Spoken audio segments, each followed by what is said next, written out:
ဒီနေ့ EVI ကြောင့်ပြချင်တာကဆရာကအရင်ကနေအဲ့ဒါနဲ့ပတ်သက်ပြီးတော့မှအဲ့လိုမျိုးယုံကြည်မှုရှိရပေါ့နော်လေးလာခဲ့တာဖြစ်တဲ့အတွက်ဒါတကယ်ရှိတာ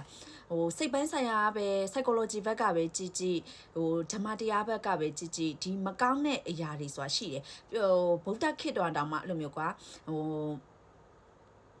မာနက်ပေါ့နော်မာနက်အဲ့လိုမကောင်းတဲ့စိတ်ပုံစံမျိုးလေမာနက်ပုံစံမျိုးတကယ်ဆရာတို့လိုဘုထုဇင်လိုသားတွေမှာလည်းရှိတယ်ဟိုဒါကြောင့်မို့ဆရာတို့ကevil eye ဆိုပြီးတော့မှအဲ့လိုမျိုးပစ္စည်းလေးတွေပေါ့နော်ကိုနဲ့တင့်တော်တဲ့ပစ္စည်းလေးတွေကိုဆရာတို့ကအဲ့လိုမျိုးဟိုတုံးအဲ့လိုမျိုးကိုကာကွယ်တဲ့အနေနဲ့အသုံးပြုရတယ်ပေါ့နော်ဆရာကငငယ်လေးကနဲ့ဆရာကတခုမဟုတ်တခုသုံးတယ်ငငယ်တော့ကြတော့မိဘတွေကဆရာကိုဒီလိုမျိုးအဲ့လိုဆွဲကြိုးလေးမှာအဲ့လိုပရိတ်ကြိုးပေါ့နော်ငငယ်တော့ပေကြိုးတွေဟိုအရန်ခက်စားရလေပေကြိုးလေးသုံးတယ်ဆရာကြီးလာတော့ဆရာလက်ကဝက်လက်မှာသုံးဖို့ပေါ့နော်သုံးတယ်အများစုအဲ့လိုမျိုးသုံးတာဆရာကိုတိုးကိုအဆင်ပြေစေရဒါပေမဲ့ဖြစ်ချင်တော့လေဆရာဒီရောက်ကနေရပေါ့နော်ဆရာရဲ့ဒီမြန်မာနိုင်ငံကမှာပေါ့နော်ပေရိတ်ကျိုးပုံစံမျိုးဆရာယူလာခဲ့တယ်တနေ့ကျော်ကြာတော့ဆရာအဲ့ဒါကိုလေပြက်သွားအဲ့ဟာပြက်ပြီးတော့မှတိတ်မကြဘူးဆရာကျမကြီးအရန်ချိုရင်းလာတယ်အရန်ချိုရင်းလာဆတော့အဲ့ဟာကိုတိတ်ပြီးမသိဘူးပေါ့နော်မသိတော့ဟိုဘလို့ကျမကြီးကရုတ်တက်ကြီးချိုရင်းလာလဲပေါ့နော်အိမ်မှာနောက်ကြောင်းပေါ့နော်ဆရာကတော့အမြဲကိုပြန်ပြီးတုံးတက်တဲ့သူတွေမှာပါတော့ကိုတုံးတက်ကြည့်လိုက်တော့ဆရာကကိုကာကွယ်ဖို့အတွက်အများစုပေါ့နော်ခရစ်စတယ်သုံးတယ်ဒီဗုဒ္ဓရဲ့ဓမ္မတွေအဲ့လိုမျိုးဖျားစာရွတ်တာတို့ဘာလို့သုံးတယ်ကွာလက်ကဝတ်ကိုပေါ့နော်တကယ်ပေါ့နော်ဟို evil eye လက်ကဝတ်ကိုဆရာမတော့ဟိုဆရာမြမပြလာတဲ့ဟာပြတ်သွားတော့ထပ်ပြီးတော့မှမသုံးဖြစ်ဘူးထပ်ပြီးတော့မှမလုပ်ဖြစ်ဘူးပေါ့နော်အဲ့နောက်ပိုင်းကျမကြီးကလေတော်ကိုမကောင်းပေါ့နော်ကျမကြီးတွေဟိုတကယ်ဆိုကဆရာမြင်ကြည့်ရပေါ့နော်ငါလေဟိုပေါ့နော်ဟိုsupplements တွေပြီးတော့ဆရာမလေးဘက်ပေါင်းဆောင်ကလေဆရာတက်နိုင်တဲ့ပတ်စံနဲ့ပေါ့နော်ဆရာအများကြီးကျမကြီးလိုက်စားဖို့တုံးလာတာပေါ့နော်ဘလို့ဖြစ်ပြီးကျမကြီးကလေအဲ့လိုမျိုးမထင်မှတ်ဖက်နဲ့အဲ့လိုဖြစ်သွားတာလေပေါ့အဲ့လိုပုံစံမျိုးကဆရာအရင်တော့လည်းအဲ့လိုငါအိမ်မှာနားလဲလိုက်တာပေါ့နော်ငါ evil eye ဖြစ်သွားပြီ evil eye ဆိုတာကဒီပေါ့နော်ကိုကာကွယ်တဲ့အရာပြတ်သွားတာဖြစ်တဲ့အတွက်မကာကွယ်နိုင်မဲနဲ့ဒီမကောင်းတဲ့အရာပေါ့နော်ပြောမဆိုမာနက်လိုပုံစံမျိုးကွာမကောင်းတဲ့အရာတွေကိုပေါ်ရိုက်ခတ်မှုတွေအများကြီးရှိလာတာပါပြောမဆိုကပုထုဇဉ်လူသားဖြစ်တဲ့အတွက်တစ်ခါတလေကွာဆရာတို့ဟိုမှာလေဆရာကိုအများမြင်နေပြီးတော့မှမကျင်တတ်နေတဲ့သူတွေလည်းရှိတယ်သိရမလားမကျင်တတ်နေတဲ့သူတွေဆိုတာအမျိုးမျိုးရှိရကွာဆရာမိသားစုတွေကလည်းဖြစ်နိုင်တယ်ပြောမဆိုကဥမာဆိုရင်ဆရာမိသားစုမှာဆရာအတော်ဆိုဆရာကိုမြင်တာနဲ့တိတ်မကျင်နိုင်ဘူးဟိုမျက်နှာချင်းဆိုင်ကွာဆရာငငယ်လေးတုန်းကပေါ့နော်သူနဲ့နေခဲ့ရတဲ့အိမ်မှာဆိုရင်ကွာသူဆရာကိုမြင်တာနဲ့ကိုမကျင်နိုင်ဘူးအရင်ကြောက်ဖို့ကောင်းတာနော်အဲ့ဒါဝတ်ကြွေးပဲတိလားကန်ကြွေးပေါ့နော်ဆရာပြောရဲဟိုတယ်နေ့ကပြောရဲကန်ကြွေးလို့ပုံစံမျိုးကွာဘာဖြစ်တာလဲပေါ့နော်ဟိုतू ကဆရာရဲ့အတော်အရင် तू လဲဆရာလဲသူ့ရဲ့တူမှာဒါပေမဲ့ဆရာကိုမြင်ရင် तू ကလေဘလို့မှမကြည့်ဘူးဆရာတခုခုကောင်းစားပြီကောင်းစားရယ်ဆိုတာကဟိုဆရာတခုခုပေါ့နော်အမေကလေဟိုသမီးကလည်းတယောက်တည်းရှိရောပို့ကျွေးကျင်တာကွာပို့ကျွေးပြီဆိုရင်သမီးကိုကြတော့ပို့ကျွေးရင်ငါကြမကြည့်ဘူးအဲ့လိုမျိုးဟိုအတော်နဲ့တူမကိုရှင်ပြိုင်ခြင်းနဲ့စိတ်တွေရှိရဲ့တိလားဆရာဘွားမှာလေ तू ကလေပထမဆုံးပဲဆရာကိုလေအဲ့လိုမာနပုံစံမျိုးပဲဆရာအရန်နှောက်ရှက်ဖြစ်တယ်ပေါ့နော် तू ကအဲ့လိုသဘောမျိုးပဲကွာဟိုအဲ့လိုကိုပေါ်မကျင်တတ်တာတွေရှိနေနိုင်တယ်ပေါ့နော်လူလောကကြီးမှာမာနဲ့ပုံစံမျိုးဒါကြောင့်မလို့ဆရာကအဲ့လိုအဲ့ဒီကြိုးလေးပြတ်သွားပြီးတဲ့နောက်ပိုင်းမှာကျမကြီးအရန်ချွတ်ယွန်းလာတယ်အဖက်ကကိုလုံးဝကိုစိတ်ပိုင်းဆိုင်ရာကြီးလဲပေါ့နော်ဟိုဒေါင်းဖြစ်သွားတယ်ပေါ့နည်းနည်းဟိုဘလို့ဖြစ်တာလဲပေါ့နော်အရင်တော့အရန်တက်ကြွနေရတယ်အရန်ကြီးဒေါင်းဖြစ်သွားတယ်ဒါကြောင့်မို့ဆရာက evil eye ကမဖြစ်မနေလို့အပ်တယ်ဆိုတာကိုသိလာတယ်နောက်ကြောင်းပြန်လဲကြည့်တော့ဒါဒီနေ့ပေါ့နော် evil eye လေးလက်ဆောင်ရevil eye လေးလက်ဆောင်ရလဲကိုယ့်ကိုဝယ်တာ evil eye ရွေးတယ်မယ်ဝယ်တာဒီမဲ့ခိုးကြီးတရားကတစိတ်ကောင်းလေးပဲ evil eye ကနေတုံးဖို့ဆရာကလေလူတွေကိုလေဆရာတို့မြန်မာနိုင်ငံလက်ပတ်ကြိုးတွေအများကြီးတုံးပါတယ်လက်ပတ်ကြိုးတွေမှမဟုတ်ဘူးတော်တော်များများတုံးတင်တယ်လို့ဆရာမြင်နေပေါ့နော်ဟိုဒါတကယ်ရှိတာဖြစ်တဲ့အတွက်ဒီဗုဒ္ဓရဲ့ဓမ္မခေတ်မှာဆိုတာဒီမဲ့လေဒါ evil eye ကဒါဗုဒ္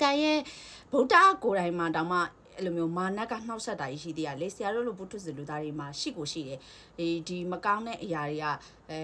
ဘေးနားမှာဝဲညာပဲကွာပြောမဆိုဟိုသူများတွေပြောတဲ့တရဲတစေးတို့မိစ္ဆာတွေလို့ပါလို့ဆိုတာလေမမြင်ရပါမယ်တကယ်ရှိရပေါ့နော်ဒါကြောင့်မလို့ဒီနေ့လေးမှာဆရာကအခုတလို့ကျမကြီးလည်းတိတ်မကောင်းလာဘူးစိတ်ပိုင်းဆိုင်လည်းနည်းနည်းချို့တက်နေလို့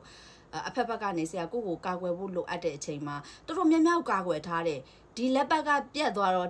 ဆက်ပြီးတော့မှထပ်မဝဲပြက်တာပေါ့နော်ကိုစမ်းတက်ချင်တာလည်းပါတယ်ဒီလိုမျိုးဆရာကငငယ်လေးကနေကဒီလိုမျိုးကြိုးတွေကအသုံးပြုလာကွာဒီဟာမရှိငါဘာဖြစ်သွားနိုင်လဲဆိုတော့ကို research လုပ်တာလည်းပါတယ်အဲ့မှာ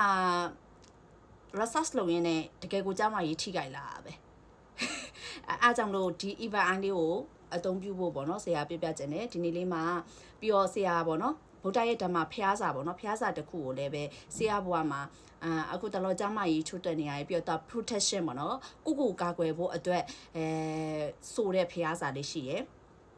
ဒါကဘာလဲဆိုတော့တပ်ပေဗုဒ္ဓဗျံပတ်တာပစ္စေကနိစ္စယံပလံအရဟန္တာနိစ္စသေစေနရက္ခံပန္တမိတပ်ပတ်တော်တဲ့တော့ဘယ်လိုမျိုးလဲဆိုတော့ဒီအလုံးစုံသောဖျားတွေပစ္စေကဗုဒ္ဓတွေယဟန္တာတွေကသူတို့ရဲ့တကူစွမ်းအားတွေနဲ့အယံမျက်နာတိုင်းမှာကာကွယ်ဆောင်းရှောက်ကြပါစီဆိုတဲ့သဘောမျိုးပဲမြန်မာဘာသာပြန်ပြောမဆိုဒါဒီ event အိုင်းပုံစံမျိုးပဲကွာဒီအားကြတော့မြင်ရတဲ့လက်ပတ်မြင်ရတဲ့ကိုကာကွယ်ဖို့လက်ပတ်ပေါ့နော်ဒီဖျားစာကြတော့ကိုအမြဲတမ်းဟိုကွာအမြဲရွတ်နေလို့ရတယ်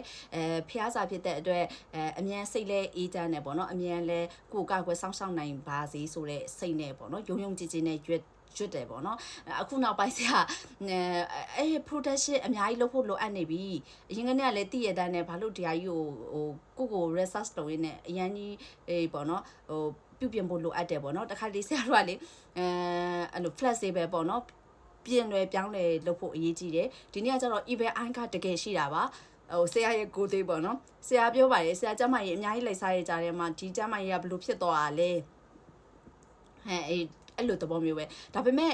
ဆရာပြောချင်တာကဒါကမမြင်ရတဲ့အပိုင်းတကယ်မြင်ရတဲ့အပိုင်းကဆရာကျမကြီးချွေရဲနာကဆရာက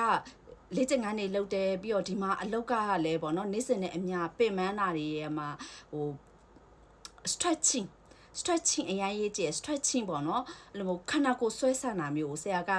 ပြောမဆရာဘွားတတန်းတခြားမှာ stretching ကိုနားကုန်မလဲခဲ့ဘူးအခုနောက်ပိုင်းကျမကြီးထိခိုက်လာမှာ stretching အကြောင်းနားလဲလာရဲနဲ့ stretching ကအရင်အရေးကြီးရယ်ဆွဲဆန့်နေဆိုတာကယောဂပုံစံမျိုးပဲကိုယ့်ရဲ့ခန္ဓာကိုပျော့ပြောင်းနေအောင်လုပ်တာပေါ့နော်ဘာလို့ဆိုတော့အမြဲတမ်းကွာကိုကအလောက်ကနေသွားလိုက်ပြန်လိုက်ပေါ့နော်လေ့ကျင့်ခန်းဆရာလေ့ကျင့်ခန်းထလုပ်ပြီးဆိုရင်ကွာstretching ပေါ့နော်ဆက်ချင်းပေါ့နော်လုပ်တဲ့လေ့ကျင့်ခန်းကိုမလုပ်ဖက်နဲ့အဲ့လိုအလေးတွေချက်ချင်းမလာတို့ပြေးရတယ်ပြေးဆက်မှာတခါတည်းပြေးရတို့ပို့ပြီးတော့ချက်ချင်းလှုပ်လိုက်တာပေါ့နော်ဒါဆရာကြတော့ဂျင်းဆရာလည်းမဟုတ်တော့နားမလဲလို့အဲ့လိုဖြစ်ရင်းနဲ့အိမ်မှာကြက်မရေးတဲ့အဖက်ဖက်ကဒါကြတော့ပေါ့နော်ကိုယ်တိုင်မြင်တွေ့ရတဲ့ပြဿနာ problem ပေါ့နော်တစ်ဖက်မှာမမြင်ရတဲ့ပြဿနာက evil eye ပေါ့နော်နှစ်ခုလုံးကတကယ်ရှိပါတယ်နှစ်ခုလုံးကကိုက်နေရပေါ့နော်ပြောမစို့လောကကြီးမှာအကြောင်းရှိမှသာအကျိုးဖြစ်တာလေနော်အကြောင်းနေစုံလို့အကျိုးတစ်ခုဖြစ်လာတာပါအကြောင်းကဆရာပြောတဲ့ဆရာကြက်မရေးကstretching လုပ်ဖို့တိလာခဲ့တယ် stretching မလုပ်လို့ပေါ့နော်ဒီကြမ်းမကြီးထိခိုက်လာတာတစ်ဖက်မှာဒီ evil eye ပေါ့နော်ဒီမမြင်ရတဲ့အရာတွေမာနပုံစံမျိုးပေါ့နော်ကိုယ်နှောက်ယှက်နေတဲ့အရာတွေရှိပါတယ်အဲ့ဒါတွေကဆရာရဲ့ကိုယ်သေးဖြစ်နေလို့ဒီနေ့လေးမှာဒီလိုမျိုး evil eye လေးတွေကိုစောင့်တင်နေပြီးတော့ဆရာဆောင်းနာရွတ်ပြတဲ့ဖျားစာ protection ကိုကာကွယ်တဲ့ဖျားစာပါဗုဒ္ဓဘယ်လူမျိုးမဆိုရွတ်လို့ရတယ်ပေါ့နော်အထိပ္ပယ်လေးကလည်းရှင်းတယ်ကွာအလုံးစုံသောဖျားရှင်နေပစ္စေကဗုဒ္ဓတွေဟန္တာတွေအားလုံးကသူတို့ရဲ့တကူစွာအားတွေနဲ့အရက်လေးမျက်နာပေါ့နော်အရက်မျက်နာတိုင်းကိုကာကွယ်ဆောင်ရှောက်ကြပါစေပြောမဆိုဆရာကိုကာကွယ်ဆောင်ရှောက်ဖို့ပေါ့နော်ဆရာအမြဲကျွနေတဲ့အရာလေးပါဒီနေ့လေးမှာဒီလိုမျိုး event eye လေးအကြောင်းပြောရင်ကိုလည်းပေါ့နော်မှန်ကန်တဲ့အဲ့လို protection လေးကိုလည်းလုပ်ကြပါပြောမဆိုကကျမကြီးကအရင်ကြီးစိုးမသွားနိုင်ဖို့ပေါ့နော်ပုထုဇဉ်လူသားဖြစ်တဲ့ခန္ဓာကိုယ်ကတော့အမြဲပြုပြင်ပြောင်းလဲလာတွေတော့ရှိလာနိုင်နေပေါ့နော်ဒါပေမဲ့အရင်ကြီးဆိုးရမှဖြစ်ဖို့အရေးကြီးပါတယ်အခုတော့ဆိုးရလိုမျိုးဖြစ်သွားလို့ပေါ့နော်ဒါကြောင့်ဒီနေ့လေးမှာအားလုံးပဲကိုကာကွယ်ခြင်းဖြင့်ကျမ်းမာချမ်းသာ စေးချမ်းကြပါစေ I love you